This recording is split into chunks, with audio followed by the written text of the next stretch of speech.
By early June, rioters had injured more than 700 law enforcement officers across the country and had murdered David Dorn, a retired officer who served St. Louis with honor for many years. They also damaged or destroyed countless buildings and businesses. In Minneapolis alone, rioters burned affordable housing and damaged over 400 businesses, many of them owned by African Americans,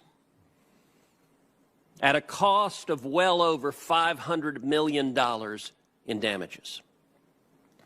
In Philadelphia, police cars were set ablaze.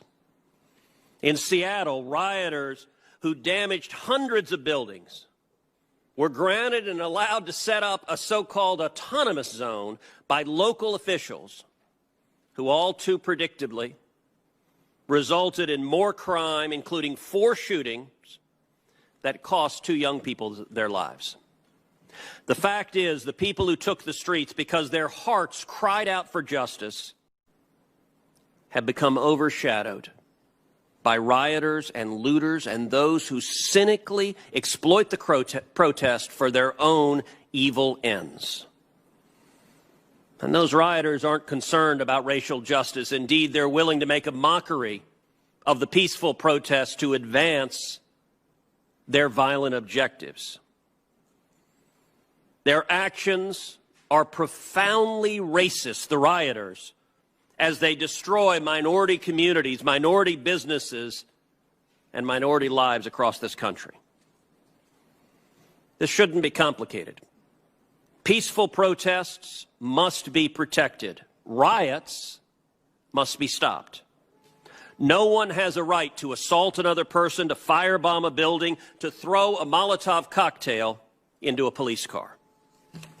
That's not exercising a constitutional right. That is terrorizing your fellow citizens. More and more, we're seeing signs that a significant portion of this violence, of this rioting, is not random. It's not spontaneous. Rather, it is coordinated and inspired by leftist, anarchist groups like Antifa, that will, without shame, exploit a national tragedy to attack American buildings, American homes, and American lives. This is happening in my home state, in Austin and in Dallas.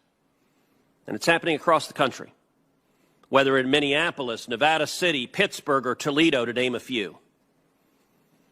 But tragically, nowhere more so than in Portland, Oregon. In Portland, Antifa and other radicals have thrown metal pipes at DHS officers and used commercial-grade lasers to try to blind them, perhaps permanently. They launched mortar-style attacks with commercial-grade fireworks. They firebombed a federal courthouse. This is not peaceful protest. This violence speaks for itself. But for good measure, in graffiti on the county courthouse, they wrote, "Until the police and ICE are abolished, we will burn this city down piece by piece." They are telling us what their demands are: to shut down and abolish the police. This violence should be universally condemned.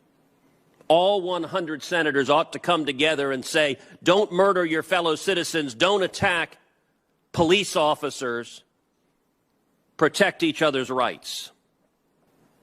Instead of seeing leaders united, we're seeing too many local officials, mayors and governors, who've made a cynical decision that it's in their partisan interest to turn a blind eye to this violence, to turn a blind eye to the law enforcement officers being attacked on a nightly basis, and even worse than that, to demonize the police officers, to throw out terms like stormtroopers and Gestapo to describe federal law enforcement officers doing their jobs. It's for that reason that I've introduced legislation called the Reclaim Act.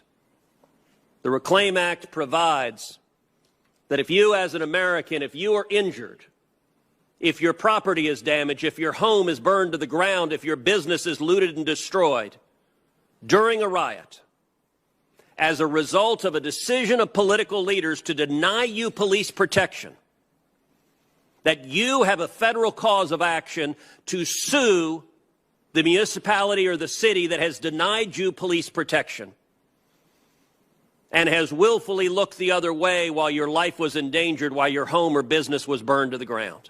Denying fair protection of law enforcement is a civil rights violation for any American who is denied. Just days after George Floyd was killed, Representative John Lewis, whose passing the nation just mourned, he said, quote, "Rioting, looting, and burning is not the way.